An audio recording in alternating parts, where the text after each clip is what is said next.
Purvanchali voters का बार बार जिक्र किया जाता है तो इसलिए क्योंकि 30% पूर्वांचली वोटर्स दिल्ली में रहते हैं। माना यह जाता है कि 70 में से 27 सीटों पर पूर्वांचली वोटर्स का अच्छा खासा प्रभाव है, इसलिए बीजेपी ने अपनी पूरी ताकत झोंक दी थी।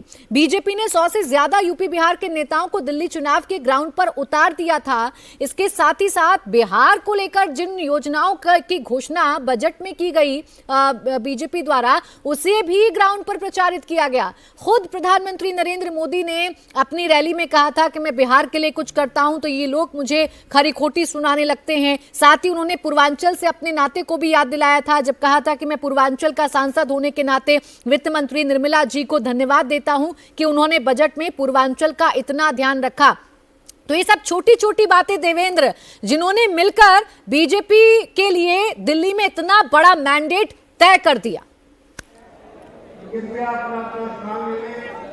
बिल्कुल प्राची, जैसे वीरेंद्र सचदेवा की बात कर ले प्रदेश अध्यक्ष की, तो उनकी भी एक बड़ी भूमिका प्राची इसमें मानी जाएगी इस चुनावी जीत में, इस लिहाज से कि जिस टास्क को उन्हें दिया गया था उस टास्क को न सिर्फ उन्होंने बखूबी किया, बल्कि जो जो समस्याएं आती थी उन समस्याओं को सीधे वो गृहमंत्री अमित शाह को बताते थे। जैसे वोटर लिस्ट की क्या क्या खेल हो रहा है, क्या क्या फर्जीवाड़ा हो रहा है, इसकी कैसे शिकायत चुनाव आयोग से करनी चाहिए, ये सबसे पहले वीरेंद्र सचदेवा इस बारे में एक्टिव हुए। दूसरा कि जो अलग अलग नेता हैं दिल्ली बीजेपी के, उनके ईगो आपस में बहुत टकराते रहे हैं। पहले के दौर में आप देखें तो कई सारी ऐसी कहानियां होती थी कि जब नेता एक दूसरे को पब्लिकली ह्यूमिलेट करते थे आपस में ही, उन सारे ईगोज को कैसे संभाल के रखना है। अब तीसरी चीज हो गई थी कि जिनको टिकट नहीं मिल रहा है उनको आप कैसे समझाएं और संभाल के रखें कि आगे कुछ होगा। खुद उन्होंने अपने चुनाव के बारे में ये बता दिया कि हाँ वो ये चुनाव नहीं लड़ रहे हैं, और अगर पार्टी का प्रदेश अध्यक्ष टिकट नहीं मांग रहा है तो आप सोच सकते हैं कि उनके लिए ये समझाना कितना आसान हो गया होगा बाकी दूसरे टिकटार्थियों को।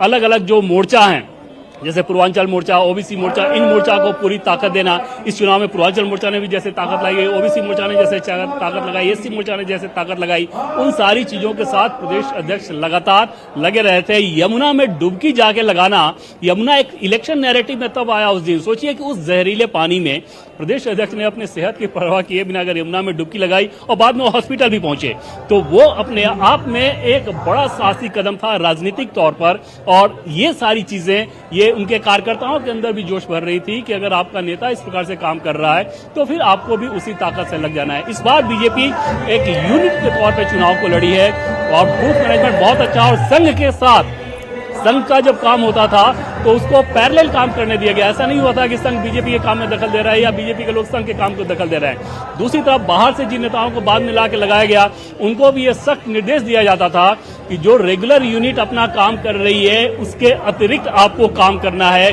उसी काम में नहीं जुट जाना है। यानी कि ऐसा नहीं करना है कि एक ऑलरेडी कोई फंक्शन कर रहा है उसमें नाम खाना पूर्ति के लिए आप जाएं, बल्कि आपको अपनी बैठक करनी है तो अलग तरीके से बैठक करें और कोई टकराहट नहीं होनी चाहिए। तो ये सारी प्लानिंग बहुत ही विस्तृत तौर पर गृहमंत्री अमित शाह के द्वारा की गई थी और आज उसका नतीजा सामने आया। और जब प्रधानमंत्री नरेंद्र मोदी रेगुलर अपडेट ले रहे हैं, जैसे इस चुनाव में ये समझ में आ रहा था प्राची कि उस चुनाव को पीएम ने ऑन कर लिया है, it's my responsibility to do that. आमतौर पे विधानसभा चुनाव में पीएम इतना ज्यादा नहीं करते हैं, लेकिन दिल्ली के चुनाव को लेकर उन्होंने किया, क्योंकि उनको भी पता था कि दिल्ली में अरविंद केजरीवाल का मॉडल दिल्ली के खस्ता हाल के लिए बहुत ज्यादा जिम्मेदार। और आप किसी भी अगर 10 का सैंपल उठाएं दिल्ली के लोगों का, तो 10 में से 7 लोग आपको ऐसे मिल जाएंगे, चाहे वो जीके 1 के हो तो, यानी कि जीके 1 और डिफेंस कॉलोनी जैसे पॉस इलाके के हो तो, या बुराड़ी जैसे थोड़ा पिछड़े इलाके का हो तो, बात वो यही कहेंगे कि हाँ दिल्ली में कुछ हुआ नहीं है। और देश की राष्ट्रीय राजधानी क्षेत्र में अगर ऐसा हो रहा हो तो समझा जा सकता है कि वो कितना अहम था, न सिर्फ दिल्ली वासियों के लिए बल्कि देश के लिए भी। प्राची,